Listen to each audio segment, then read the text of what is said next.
Despite being over 25 years old, The Legend of Zelda: A Link to the Past has endured as one of the most popular speed games in the world. And with hundreds of runners, countless run categories, and even a randomizer, Link to the Past is as versatile as it is popular.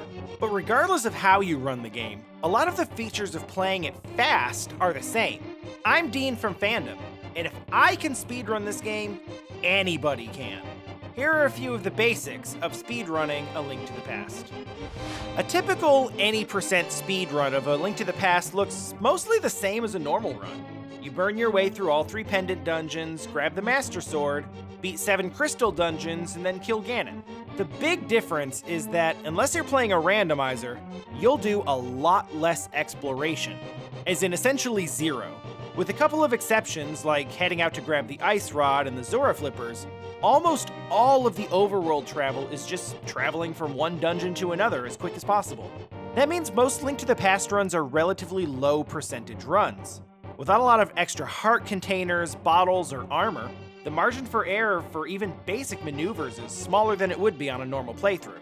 The most popular category by far is the no major glitches any percent run of the game, for which the world record stands at 1 hour, 23 minutes, and 10 seconds by Zelna. But there are a lot of categories for this game. Honestly, way too many to run through them here. However, most of the main categories fall into whether or not they use major glitches, like screen transition glitches.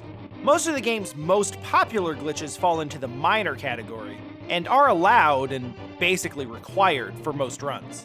These tricks are the primary reason why the Japanese 1.0 version of the game is the unanimously preferred version of the game to run. Many of these glitches were patched out before the release of the North American version of the game. Here's a few of the most important ones. Okay, so this game tells you that the silver arrows are required to defeat Ganon, and they're supposed to be. Normally, in the final phase of the Ganon fight, the goal is to light the 2 lanterns at the bottom of the screen, hit Ganon with the sword, then shoot him with silver arrows when he turns blue. But when he teleports around the stage, there is a point where he has a hitbox that's vulnerable to a sword spin. With the Master Sword, 24 of those well-timed spins will destroy Ganon for good. With a stronger sword, it only takes 12 spins. Now, while this does take longer than a typical Ganon fight, when well executed, it's still much faster than the several additional minutes it takes to fetch the silver arrows. There is also a secondary trick to making this fight easier known as Torch Glitch. When the 2 torches at the bottom of the screen go out, the left one goes out just slightly earlier than the right. If you're able to relight the left torch before the right one goes out, the right one will stay lit throughout the fight, meaning you only have to relight 1 torch instead of 2, saving time and magic power. The super speed trick puts Link in a glitched state, which gives him incredibly fast walking speed for a time. By hitting the A button for a dash on the frame right after using a sword spin, the hook shot, or a medallion, you'll notice you can't swing your sword anymore. This means you've done it right. Super speed will activate after walking on and off a ladder, and will persist until you either activate another dash, hit a screen transition, jump down from a ledge, or take damage. This is a really useful skill for getting up Death Mountain quickly, as long as you can avoid damage from the falling boulders. Unlike the previous 2 tricks, this isn't really a glitch so much as it is a simple damage boost. Bomb jumps refer to blowing yourself up with a bomb and letting the knockback from it blow you over a small gap. There are a couple of decent uses for bomb jumps, especially in randomizer runs, but the most notorious version is the Ice Palace bomb jump, or IPBJ. In the Ice Palace room after the conveyor belt floor and spikes, there's a narrow pathway blocked by crystal switch blocks. Now, in a casual playthrough, you would hit the crystal switch in the previous room to lower those blocks and clear the path. That sets up all of the puzzles for the rest of the dungeon. However, it's possible to leave those blocks up and bomb jump past them, which essentially skips past the second half of the dungeon, saving entire minutes on your run. Now, the setup for this trick is extremely precise, but it's consistent and reliable once you know it. Different people have different setups for it, but here's one that's easy to remember using your sword and Link's shadow as visual cues. After entering the room, press yourself up against the wall to the left of the door. Face to the right, and hold your sword out to charge a spin.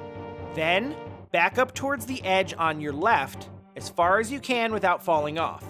Look near Link's shadow on the ground for how many pixels of light there are on the floor between your shadow and the dark triangular edges.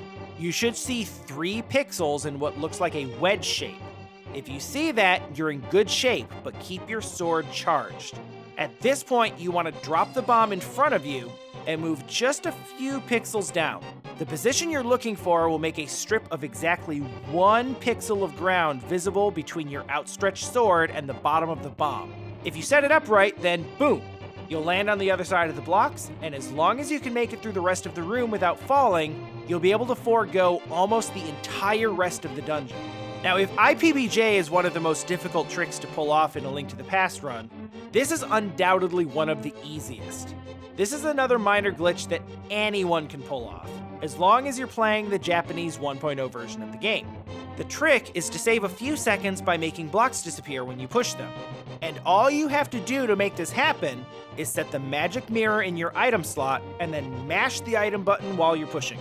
Once the block starts moving, it'll just disappear, and you can walk right past where it was. This basically trivializes any block pushing puzzles you come across, and it lets you skip through a few barriers that are supposed to allow only one-way passage. There's just one important point to remember with this trick. Do not attempt it while you're in an actual dungeon. The trick is predicated on you mashing the mirror at a time when it cannot be used. In dungeons, though, it can be used, and it will warp you back to the dungeon's entrance for a huge loss of time. However, a version of this trick can be used in dungeons when you have the hookshot, because you can actually fire the hookshot through blocks when they're in motion. For most runs, you'll only see this to shave off a few frames at the very end of Ganon's Tower. Now, 2 of the most important tricks to practice for a new speedrunner that fall outside of normal casual play are Silverless Ganon and the Ice Palace Bomb Jump. Those are scenarios you're basically guaranteed to run into on every single run, and they're both massive time saves if you can get them down properly. Proper routing through dungeon is also something to study up on. Many dungeons have entire rooms that can be skipped altogether if you know where you're going. For example, in the Eastern Palace, when you have a choice to go either left or right, there's no reason to ever go right. It's a 3-room loop that only leads to the dungeon's map, which is basically useless in a speedrun. Once you know the routes, there are lots of rooms in an any % speedrun that you simply should never see. Now, some of the game's bosses can be complete run killers. Not just because they're difficult, but because losing to them means replaying the entire dungeon in some cases. Cold Stare, the boss of the Ice Palace, and Vitreous, the boss of Misery Mire, are hard-hitting bosses that can absorb a lot of punishment. There are some good strategies for beating them, but a lot of making them work relies on improvisation and reflexes. Dying in either of these fights, or really most boss fights, means getting set back to the beginning of the dungeon, losing several minutes. Needless to say, this will basically ruin an otherwise solid run, so make sure you know how to handle each dungeon's boss without dying. Now, chances are this video alone hasn't made you the next Link to the Past world record holder. But speedrunning isn't about being the record holder. It's about playing a game you love and learning it in a new way. You don't have to compare yourself against the world record holder to enjoy speedrunning. Just compare yourself against however well you did last time and try to do a little bit better each time. Hopefully this video puts you on the path to doing just that. So this is Dean from Fandom, reminding you, the only thing between you and a speedrun is a timer.